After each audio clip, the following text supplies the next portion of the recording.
Hello, and welcome back to another episode of the Best Damn Pod in the Land. I am your host and sports director, Brian Nelson, and with me I have... The one, the only, a little bit sad because Ohio State football season is over, wearing scarlet and gray, but an objective shirt. Clearly. Your assistant sports editor, Andy Anders. You gotta lean into it. You always gotta lean into it. I'm the ill with the stuffy-nosed Khalid Hashi, your assistant sports director. And I'm your sports editor, Griffin Strom, just trying to stay healthy here next to the sick Twisted Boy. You're sick. It's just we're all gonna die in 5 days. You know. By the way, if you haven't noticed, he has a fresh cut for the ladies. Any sports listeners out there? For his lady. That's correct. Holla at him. Anyway, getting back on topic, we have the Fiesta Bowl to kind of look back at and reflect on the season for Ohio State and kind of look ahead to what's going to happen for them in this upcoming 2020 season. With spring practice will be here before we know it, and then we have plenty of men's basketball stuff to talk about. So let's get right into it. Who wants to talk first about football? Who wants to go? I'll say a little soliloquy for the season, I suppose. You're not alone. It's not a soliloquy.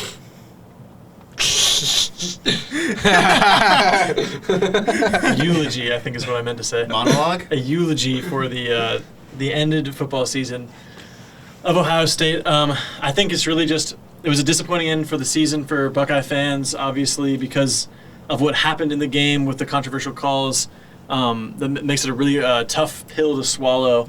And I know I've said a bunch of times the difference between last year, 2 13-1 seasons, 2018 and 2019. And last year it was a loss to a team they shouldn't have lost to in the regular season. But then after that, they won out and they get to go out on kind of the high of winning the Rose Bowl, and Urban Meyer's last game, winning that for him. It's just a very different feeling, I suppose, than ending your season being undefeated up until you get to the college football playoff and losing in such kind of a heart breaking way. It just feels a lot different, and I think it was especially disappointing because a lot of people thought that this was the year that Ohio State was good enough to win a national championship. I think we all probably think that they could have won a national championship this year if just a couple of things went in their way. And the fact that those things didn't go in their way makes it a really disappointing end of the season. All year we said to point out where the hole is on this team, and I still don't think we ever found it. Honestly, it wasn't anything that they were deficient in that cost them the game. It was mental errors, and as Ryan Day said after the game, all the bounces went the opposite way, and that includes referees, unfortunately. But the referees didn't pull an Austin Spitler. It's an old 2008 reference for those of you familiar with that one. On Clemson's punter, rough him. For those of you who don't know who Austin Spitler is. The referees did not rough the Clemson punter. The referees did not twist J.K. Dobbins' ankle. The referees did not break off a route on 4th down. Not to say that play was the game, but could have been a big touchdown play. A lot of plays go into a football game. Don't count Chris Olave out for this game. And in fact, he made a great catch earlier in the game that they wouldn't have even been there. There were plenty of other things that happened in the game that you could point at and say, if this one thing goes differently, and yes, 2 of them are questionable calls by the officials, but there's a whole list of things in this game where you say, that thing went against Ohio State, that bad break went against Ohio State, and they were still within 20 yards of winning that game. Yep. Which is really saying something about the caliber of this time, and I think makes it all the more heartbreaking, because it's not that Clemson went out and beat them. It was outside forces and Ohio State beating themselves that cost them the game. And I think that's what stings more than anything else. I think the same score, but Clemson looked like the better team, we wouldn't be sitting here as feeling as lost Exactly. Yeah. The 16-0 and Griffin wrote a tremendous article that carried that point better than I could in words. So well, thank you. And just the fact that J.K. Dobbins dropped 2 surefire touchdowns, yeah. And even if he makes it into the end zone on that second 60-plus yard run there, when he got tripped up at the end, think about if he scored that, because I think they ended up looking for Olave in the end zone on 3rd and goal, and they couldn't find him. Just that's 3 touchdowns right there, taken off the board for Ohio State that they could have had. And just think, if that. And then you're up 24-0. And then when you have that change in momentum happens, then you have a little bit more of a cushion that you can actually tide it over a little bit rather than sacrificing the lead and eventually the game. Yeah, it's very the game is just like over. It's overlooked because of the referees' missed calls and stuff. But really, what people don't want to really look at is the 3 opportunities they were in the red zone and it came Goal to away go. with fields. Yeah, Goal to field go, goals. not just red zone. Yeah. So you were that close to scoring touchdowns, but instead you settled for field goals, which at the time, obviously, it's a smart decision. But looking back on it, those were very costly because you just keep leaving the room for Clemson to get the game back in their hands. All it took is 2 scores before halftime, and next thing you know, Clemson's right back in the game. But another point that in the game that really changed the overview of the game was J.K. Dobbins' ankle injury, like you stated. Because when he went out for, the second and the third quarter, and they didn't have him in the backfield, you could tell the running game was really Teague was lackluster. a whole step behind. Yeah. I had been. You were Tooting his horn. You were lower on Teague than I was the entire season, and Yeah. you were proven right. He wasn't ready.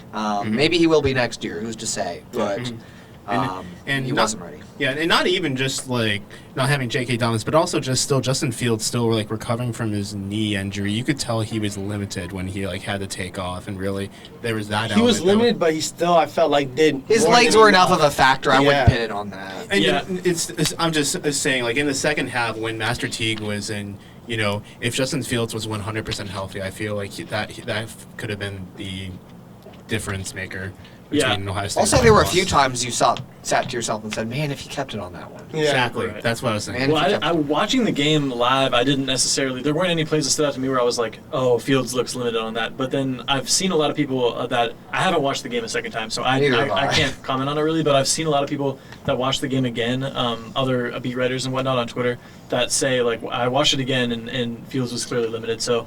I guess I'll defer to them on that one, but when I was watching it live, that wasn't something that was going through my head at all. No, because they were hitting on a lot of their plays early on, so it looked like, hey, they're getting whatever they want. They were running the ball down Clemson's throat, and Justin Fields was finding his man anytime he wanted to draw back and pass. So it's not like it was glaring that his leg was holding the back. Well, I think when you say limited, I think it's more of the what play calls. It was the play. That was the point I was it was trying the to play make. calling. It was the I play don't think calling. Yeah. when he ran, it didn't look like he was limited that much. But they Honestly, didn't use it. He had some Yeah. good scrambles, but Yeah. he wasn't used because Yeah, he was just like in the second half, like one of the main things we've been critiquing Ryan Day and the offense for the entire season was how like they always pull out new plays and like how their offense was so unpredictable with what they could do because they didn't have any weaknesses. I'd argue in the second half without J.K. Dobbins, their offense became a little bit one-dimensional. They had to rely on the pass, and they just couldn't get it done in the red zone. Oh no, you're But spot on there. Yeah, Teague on his what was his final carry? He was like 9 yards and on 7 carries. 9 yards and 7 carries, and then they clearly again weren't threatening Fields' legs with called run plays. So they had to go to the pass a lot more. Yeah, but not only that, in the game, I just felt like Ohio State, other than the not scoring while you were close to the end zone, they played an outstanding first half. On offense and defense, Trevor Lawrence was not sitting back in the pocket. Outside the one pretty- run. Yeah, Well, yeah, that run I'm saying, was yeah. disgusting. Yeah. So, but that's when things kind of started getting out of hand. But besides that, like, they were eating him alive in the backfield. Up until that point. Yeah, they were getting so many. I mean, they were going to punt the ball away Sacks. too. Clemson was going to Yeah. punt the ball all the way Yeah. down 16-0 before the Shawn Wade targeting call, That and it Shawn wasn't. Wade was the- targeting call. That was the momentum changer. I think that was the biggest call in the game, honestly, because Yep. it was literally 2 games. It was complete Ohio State domination, albeit that they didn't punch a couple touchdowns in. And then after that, it went from they would have been punting it back. Ohio State looked like they were going to score again Good based field on what they were position. doing. Everyone was riled up. I just don't understand how you can confirm that. I know by the letter of the rule, their helmets kind of grazed on the way down, but Lawrence leaned into the hit, kind of initiated the contact. Lawrence. What's Shawn Wade supposed to do on that play? Break his Right. neck? Yeah, If like- he does anything else other than hit him the way he did, he breaks his neck. Mm-hmm. So maybe it's not as much the officiating as the rule needs changed because there's no way a player should get ejected for him. And I don't know, maybe I'm reaching on this, but you can give a little credit to Trevor Lawrence for him selling that big hit. How he laid down. on the floor. He went out for one play, and then next thing you know, he comes jogging out on the field in the rescue. I was like, oh boy.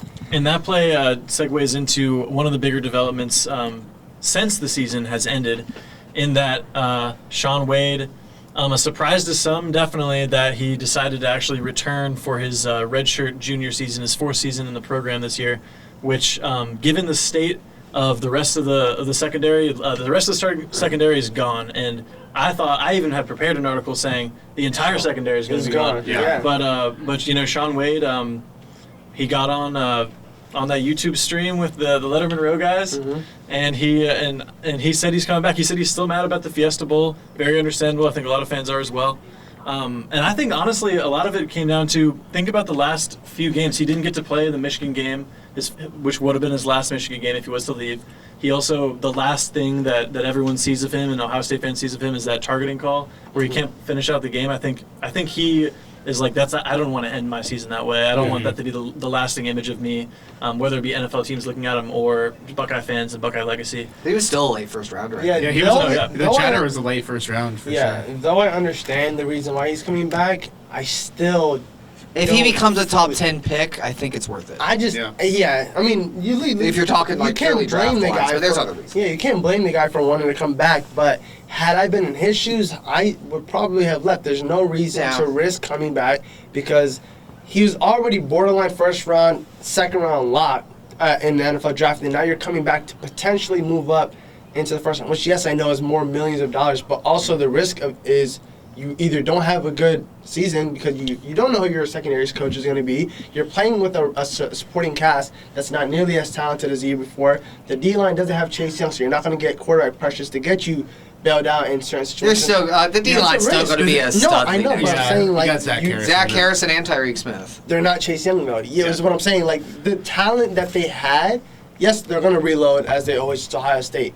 But I'm saying for a person like him, it's risky because there's a lot of question marks in the production category. You mentioned talent. I'm about to drop, I think, my first Khalid Hashi level hot take here. I've dropped some, but they're never on his level. Yeah.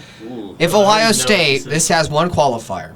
If Ohio State finds another high caliber defensive coordinator, which definitely Day has proven he has the talent to find good assistants, and I think it might be Kerry Combs, and if it's Kerry Combs, this prediction will stand regardless. They're going to win the national championship next year. Wow, that is... With Shawn Wade returning. Spicy hot take. Spicy hot take. I think they win the national championship. And that's I want you to look at the talent they're going to have on offense. It's ridiculous.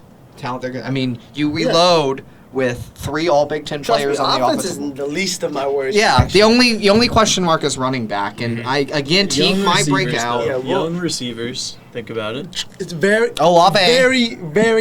talented receivers coming next year. But Olave and Wilson will have experience. I know, but think about the experience. Olave has a ton of experience. Olave and Garrett Wilson, you only need 2 good ones in the first place, but they're going to have 5, so whatever. And the tight ends will help them out. I think Jeremy Ruckert will be big next year. Then you've got All-American Davis back on the O-line. You've got 2 other first-team All-Big Ten players back on the O-line. You've got former 5-star Petit Frere, who will start next year, maybe be better at tackle.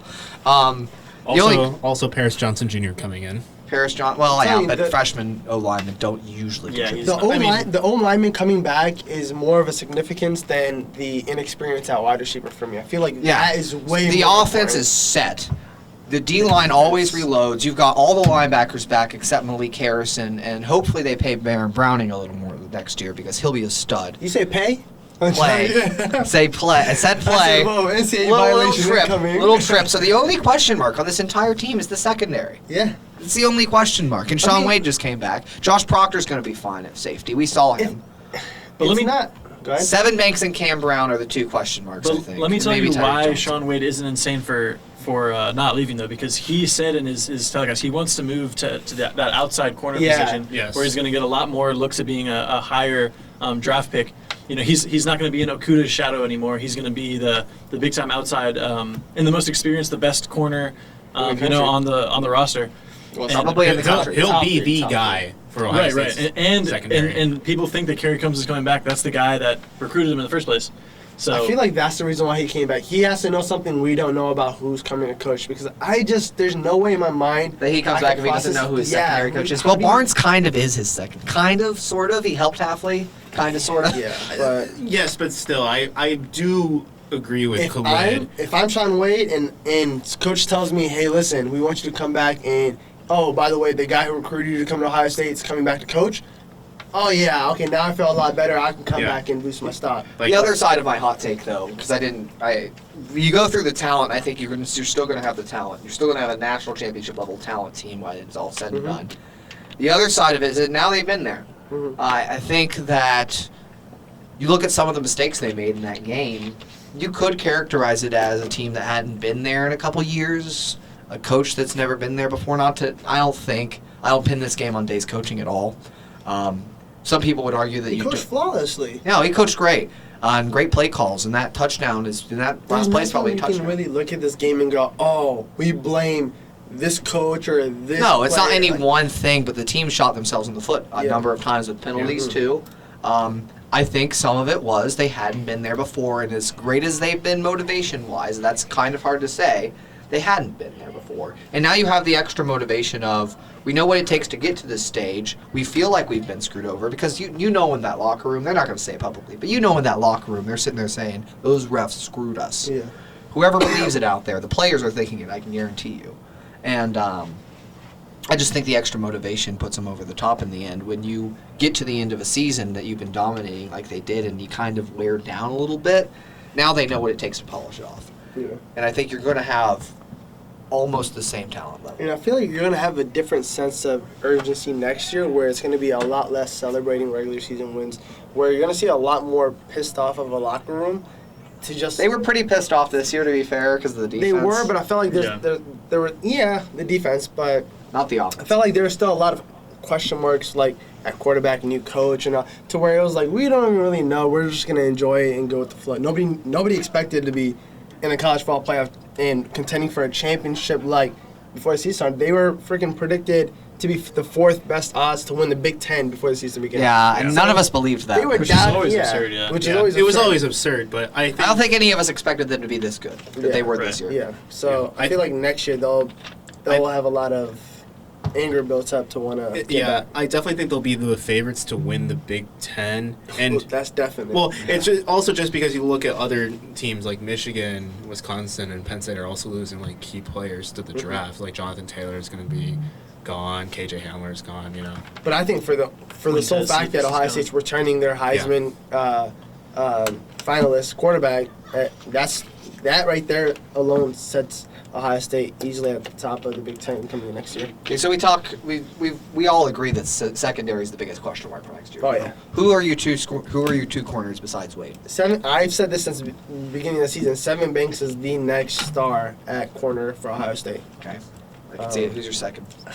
You got Cam Brown, you got Amir Reep, you got Tyreek Johnson. Tyreek Johnson is the guy where I'm Marcus like, what's Williamson. going on? Wasn't he a 5-star? Yeah.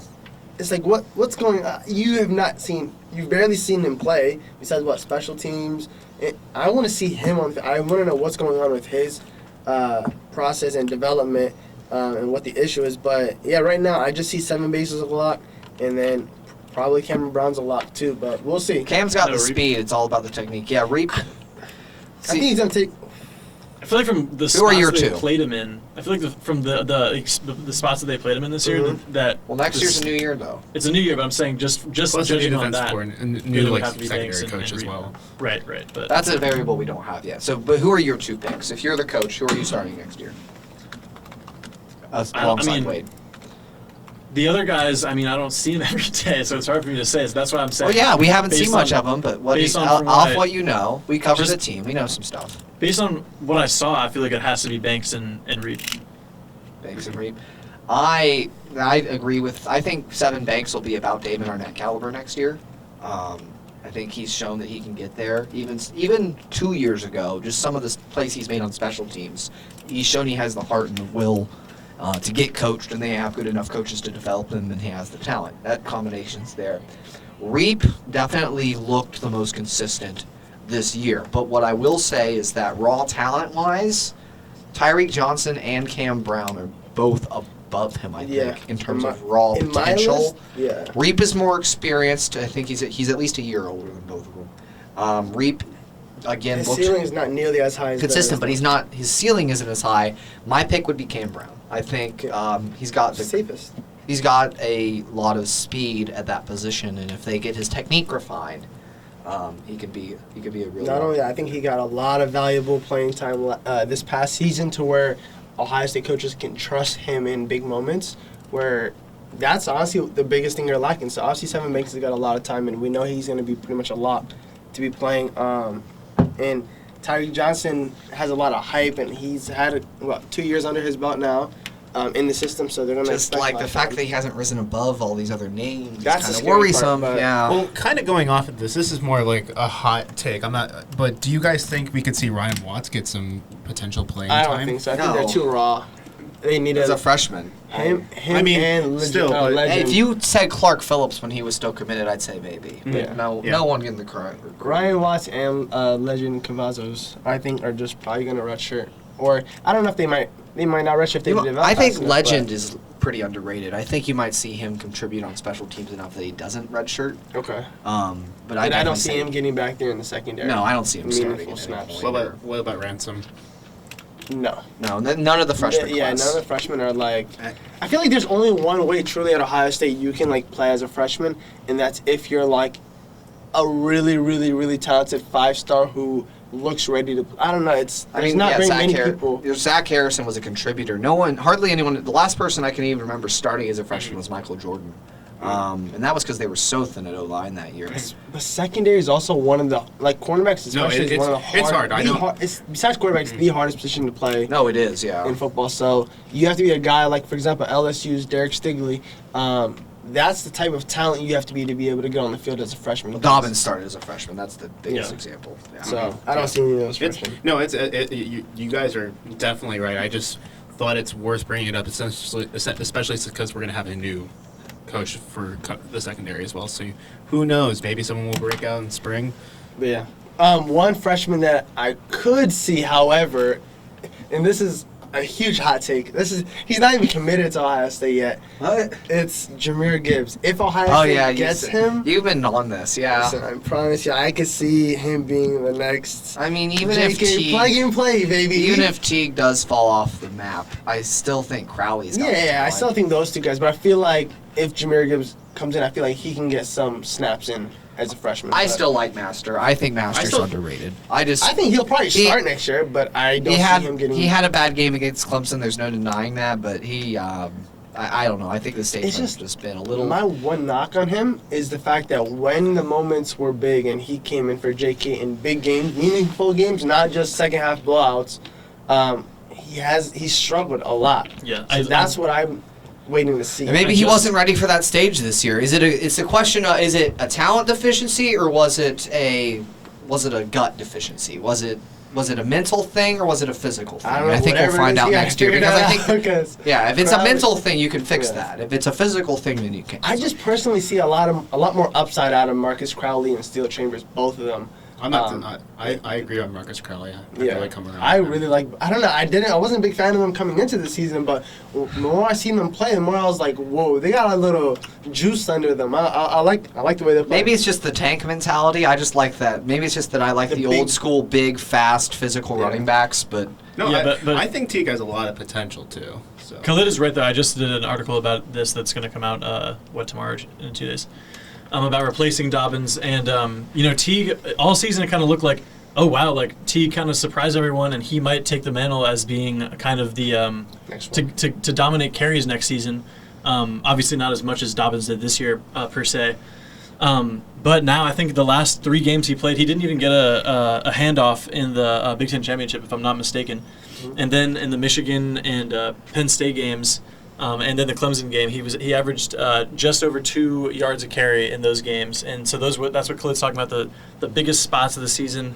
And he just didn't produce like he did the rest of the year, and I think that it's going to point to maybe more of a running back by committee situation for Ohio State next season. And it kind of makes me think of like back when they had like Dan Herron and Brandon Sane. Yeah, Brandon. Like when they didn't have like a real star running back, but they just, they still were Ohio State. They still could run the ball. They still could get it done. That's the thing too about Teague. Like I mentioned, that downhill running style. That's maybe not suited for Ohio State's offense. Like maybe, Ohio State runs a lot of zone schemes for the most part. I know they mixed in some power this year, but for the most part, they're still its own team, and you have to be able to patiently pick and cut and choose. You have to have that lateral quickness that JK was so good at, and then burst through a hole. And so maybe, I don't know, we'll see if it fits Teague's running style or not next year. We really don't know. We thought we knew, but we really don't. I guess something that's just a little bit of a concern, and it's why Ari in press conferences all season was asking Tony Alford about,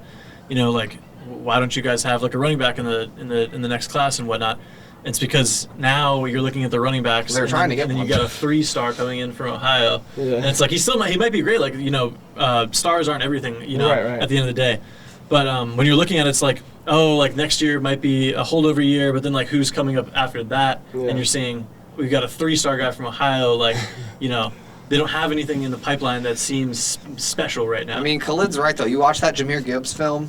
Dude is He's special. underrated. what's the odd? Is there actual talk that he Yeah. might- Oh, yeah, no, he's getting he's into coming- Georgia Tech, he's- right? Yeah, but So, I heard he's like, I coming mean, to come Ohio. on. He's taking an official visit to Ohio State, I believe, on the You want to 17th. sit in that triple option offense and be fourth fiddle to Clemson He's in the committed to Georgia ACC? Tech, but he has LSU and Ohio State fighting for him right now. And I feel like he's going to flip to somewhere. yeah, I saw something that he wanted to move his Ohio State visit up so he could make his LSU visit on time or something like that, which that's kind of a concern. but if they you're- said that was. Well, you a want to rumor. see I don't everywhere, really know what's though. going on, to be honest. But all I know is that he's really looking into Ohio State, and it's one of his destinations. But Find out on signing day, I guess. Yeah. Yeah, just looking it up, it says his visit on 24/7 Sports is January 17th, and then LSU Yeah. is a week later. And then Georgia Tech the last visit. Yep. So I think the fact that Georgia Tech's last visit actually bodes well for Ohio State, because you're going to have time between the Ohio State and LSU visits to really sit back and collect. He won't be making his decision riding high off the most recent visit. Mhm. We'll see. But we'll see. Yeah, we'll see what happens. But since we're on this topic of young guys, we're done with the Fiesta Bowl, but we can talk into a little bit of this freshman class coming in, because Yeah. the early enrollees just came into town yesterday, and I had the list of the early enrollees. So we have Julian Fleming, the 5-star receiver. You got Paris Johnson Jr., 5-star offensive tackle. Jackson Smith and Jigba. From Rockwall, Texas, the stud who should be 5-star receiver. Yeah. You have G. Scott Jr., the 4-star receiver. Yeah, he's Mookie borderline. Cooper, He should be borderline. who's a receiver. Mookie Cooper, I have a pretty good comparison, I think. I think he plays a little bit like Johnny Dixon. That's kind of the type of...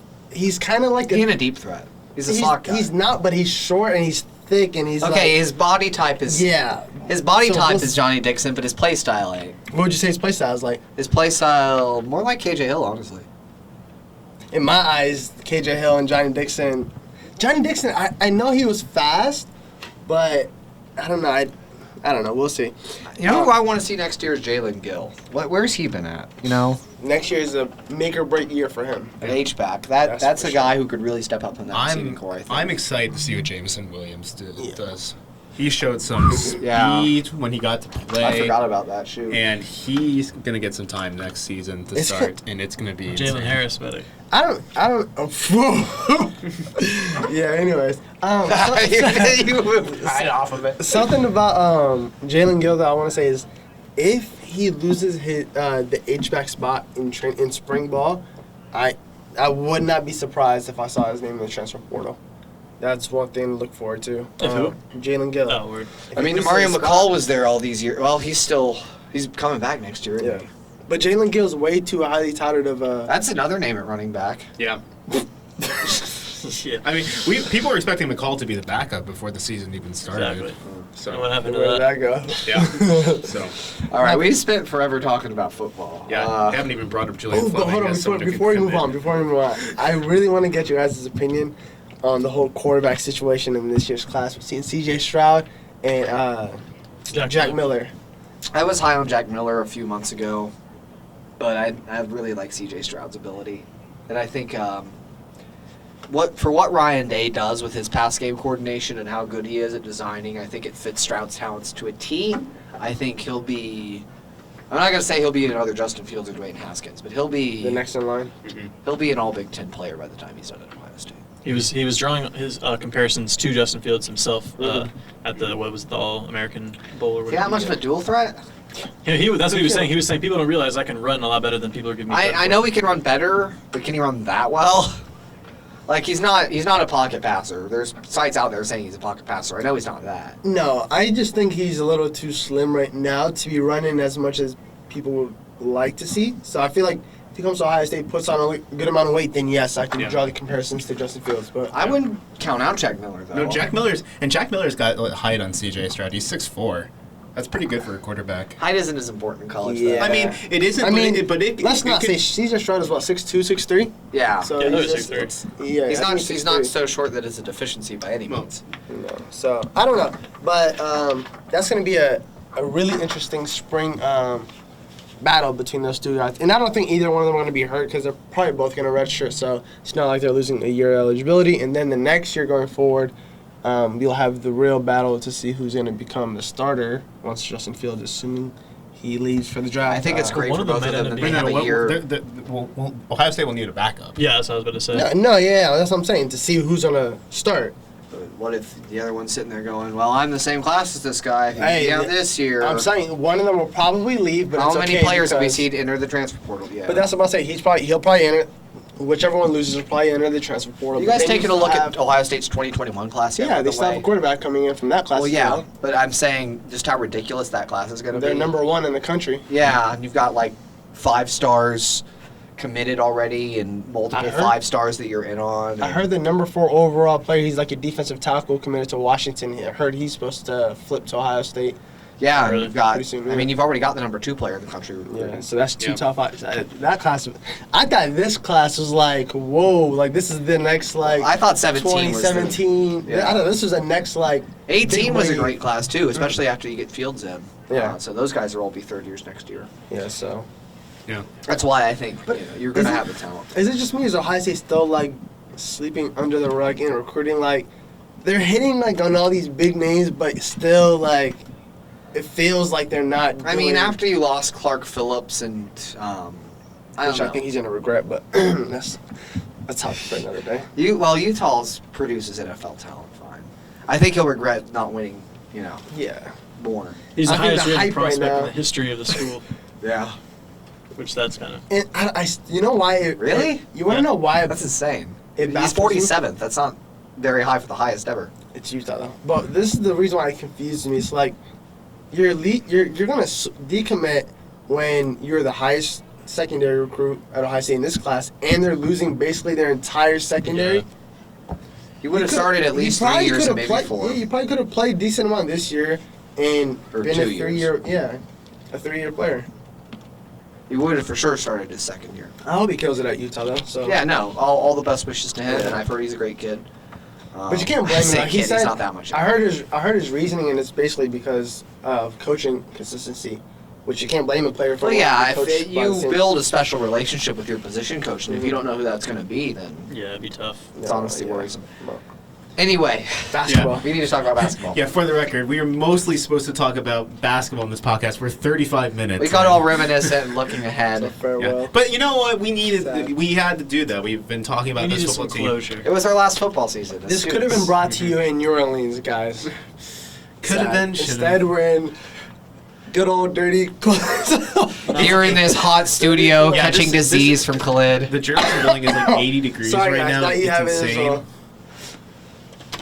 It's transmitting through the broadcast. Yeah. It's the You disease has got- gotten so Anyway, cultured in here. basketball. Let's get right into it. We got a big So- matchup. That Sunday, guys, we're coming back from the game. We're still, a little bit mixed up about what we had seen from Ohio State losing to Clemson. We're in the Oh, airport. boy. Everyone's there's a lot of people in Clemson Ohio State gear, so it's right on our minds. And, as we're sitting there, Ohio State basketball drops to a team that I think all of us probably thought that they were going to win based on teams that they've already beaten this season. West Virginia, who was ranked number 22. I kind of saw that they're a young team and they would have a slip up coming like after Yeah. all that. It wasn't like shocking, but it was a little bit like, that's the second loss for Ohio State, and then right after that, Another one. another loss Back to to back. Wisconsin, Unranked Wisconsin. and 8-5 Wisconsin. Wisconsin. And at this point, I wouldn't be surprised by I wouldn't be surprised to see another loss. I wouldn't be surprised either way. I don't see it. I think this is a game where it's like they put a stop to the bleeding. But they are underdogs though, by 2.5 points. And they're on the road. It's on the road. Basketball. Even though they're still the higher ranked team. If you've studied the last few seasons of Ohio State in terms of their schedule and results, you will see that almost every single season, like clockwork, once they get into the straight Big Ten stretch of the season, at the midway point, they have a losing streak. Basically every season, once they get into that. Except, Holtman's first, right? They kind of... Yeah, less so then. But even dating back to, like, Aaron Kraft's last season, it was kind of the same thing. They just hit the mid-season issues, and one of them, which Andy wrote something about today, talked about, and I wrote about it too after the Wisconsin game, is that needing there to be a second option at the end of games, at the end of a close game. Who are you going to get the ball to? Because it's hard to get the ball into a post guy sometimes in those situations where refs aren't going to call as many. They're going to swallow their whistle a little bit at the end of games. They're going to let guys play, which means, and Caleb Wesson already gets hung on a lot that it doesn't get called during the game, regardless. So at the end of the game, it's even harder to get him looks in the paint, even if he's been dominating the whole game. And you saw Dwayne Washington shot 6 for 19 last game. Mm-hmm. And in that article, these past two games, Ohio State's been a one-possession game in the last 4 minutes, right? And that's really the first time it's happened all year. So in the time, the guards are supposed to be who comes up big in those situations because it's hard to get it into a big man, especially one that's been dominant like Caleb Wesson, that the opponent's keying on. You can use off-ball defense and double teams to prevent him from getting the ball. So your guards need to step up in those situations. They've shot 3 for 10 in the last 4 minutes of these two games combined that they've lost that were close in the last 4 minutes. They've shot 3 for 10 with 4 turnovers and no assists. That's not the kind of guard play you need, and I think DJ Carton's kind of dipped off here as of late. I think C.J. Walker needs to be stepping up a little more. He's supposed to be that upperclassman leader there. Yeah. We've seen Dwayne Washington take a lot of stupid shots, although all 3 of those makes I mentioned in the 3 for 10 were Dwayne. Right. He's taken a lot more. Dwayne's the type of player, though, where it's like you live and die by his dump shots because either one game he's hitting all those crazy shots that we probably wouldn't want him taking, or another game where he's missing. Honestly, all those before shots. the injury, I felt like he was taking less of those dumb shots. Like, he was taking some, but last game, Holtman said there were like 5. Well, I think Kyle Young also factors into this. Losing his presence has really been showing with Ohio State's offense, just because he's a big part of the flow with Ohio State on offense and also on defense. He's really aggressive. So. Yeah, I just think guard play isn't affected. Well, absolutely. I was just kind of spinning it into. It's fair. No, it's fair. And offensive rebounding hurt him against Wisconsin, or their defensive rounding. Wisconsin's offensive rebounding. Yeah. The problem with Kyle Young being out last game is they tried several different lineups, and none of them seemed to be like a great lineup to use in his absence. So they started the game with Andre Wesson and Dwayne Washington. Neither of them could hit a shot in the first half, so that kind of neutralizes that there. Then they tried to insert E.J. Liddell, who I thought might start for Kyle Young as the only other like natural power forward on the team. Clearly, he's just not ready, I think. And he literally came out and had 0 rebounds in the game. So I mean, and that's like a huge thing that Kyle Young does. Like at least Andre Wesson scraps for some rebounds occasionally. But when you have those guys, was second on the team against Wisconsin with 5. Right. Caleb had 13, and then no one had. Andre had 5, and no one else had more than 4. Is Kyle Young back? We don't know. He's questionable. Game to game. It's probably been announced by now. I could probably look. I don't know. But this will be a big test for the guards, though, because Maryland has a pretty nice backcourt. Cowan. I know. He actually appendectomy is not something to joke about. That puts you out for a fair amount. Yeah, that's what I would. But he did. He also did play through. He's out having officially. Out officially. Yeah, that's what I thought. Well, time for their leaders. C.J. Walker is questionable with an illness, apparently. Fantastic. If we get to see those dudes DJ Carton get his first start of the season, listen. But he Have just you been hasn't transferring the flu to them? They've been talking He about played how 33 minutes and scored 2 points this past game. different players have had the flu on Ohio State for the entirety of the season. They've talked about it, like Dwayne Washington had the flu, Alonzo Gaffney's had the flu, C.J. Walker's really sick now. Like everybody on the team has had the flu. Part of that might be that, I don't know if you guys had this when you came to Ohio State, but like when I was a freshman, I was sick for like the entirety of my first semester. Really? Yeah. I can't say I experienced that. I don't know, but y'all next. I got my time. It's hey. I was sick coming back from Clemson. Yeah. You sicko. Bro, listen, I felt like there was something in the air. I was sick. Had to get my Dayquil through the airport. They searched my bag and everything. Oh yeah, I remember that. Arrest this Yeah. man. I mean, I was sick back when we were doing the rivalry edition. So You saw me, I was dead. Any predictions for this game tonight? This team has been It's so impossible. volatile lately. I have no idea what to expect from Ohio State. Yeah, honestly. Yeah, I have no idea how well they're going to shoot, and that worries me because I think Maryland's a team that could run away with it if they. Hey, Maryland's only middle of the pack offensively. If you look at their numbers, Maryland had their back-to-back losses just 4 games ago, so they were in the same situation as I Ohio think they're State. pretty volatile too. That's the thing. Yeah. These are two very volatile teams that we've seen. I have no idea. I could see any result in this game. What the hey? I'll just throw a number out there. Ohio State's 71-64. I think it's going to be a very close game. This is not a hot take kind of game. I think it's going to be Ohio State 75, Maryland 71. It's almost come down to. I don't even know if I see that much scoring. In it. That's what I'm thinking. It's almost been as simple as this in Ohio State's big wins versus some of the games they've lost. In their biggest wins, they had stretches where they were red hot from 3. They were had Dwayne They Washington were shooting knocking hot down dope in the crazy second threes. half against Wisconsin. But no, they only ended up hitting like 3 or 4 threes in that. I guess Dwayne Washington hit like a couple at the end of the game, but They were still like 35% from 3 in that game, which surprised but they me. only I thought made were really 1 close. 3 in the whole first half. Yeah. So they need to be. If they're hot from 3, I think they're winning. I think if they're not hot from 3, they're not winning. Simple as that. What's your score? I don't know. That was my Gotta give- prediction right Throw there. something out. I'll throw out a score. I think Ohio State wins narrowly 60-57. I don't know if it's gonna be as high scoring. I'll just put it like out that there. prediction. Maryland wins 68-60. All right, fair enough. have I a have no question, argument though. against any score. Like I said, it could Yeah. be anything. to What do me. you guys feel like the makeup of this Ohio State team is? Like, do you guys think they belong in the top 5 like they were for a little bit, or do you guys think they're more of a I think they're a 10? top 15 kind of a deal. So you think this is where they're kind of... I think they'll be a Sweet 16 team, but I don't see them as a Final Four team. I think they have the talent that'll grow enough to get them there by the end of the season, but they just got to come back together a little bit. Their talent has shown, but also their youth and like the flaws that come with that are really starting to show. And when you have so many illnesses and like injuries that happen, that your flaws get exposed quickly. And now that you're in Big Ten play starting, there's no real time to rest necessarily. So Honestly, I feel like Justice Suing would be a very nice addition to this team, this current roster, just because of some of the issues they have with like wing guys and just like scoring from that. Like Andre Wesson, like I always think like that man should be scoring like Way 3 more. more points a game at least, you know. And when Dwayne Washington's not hitting, and then it's like where's that extra scoring coming from? And DJ Carton's not scoring, and CJ Walker can be inconsistent. Carton will be a scorer eventually, but he's still Right, going right. through those freshman lumps. yeah, You could tell this team, they play off of energy. So it's like if the energy's there early in the game, they're going to play very well as a unit.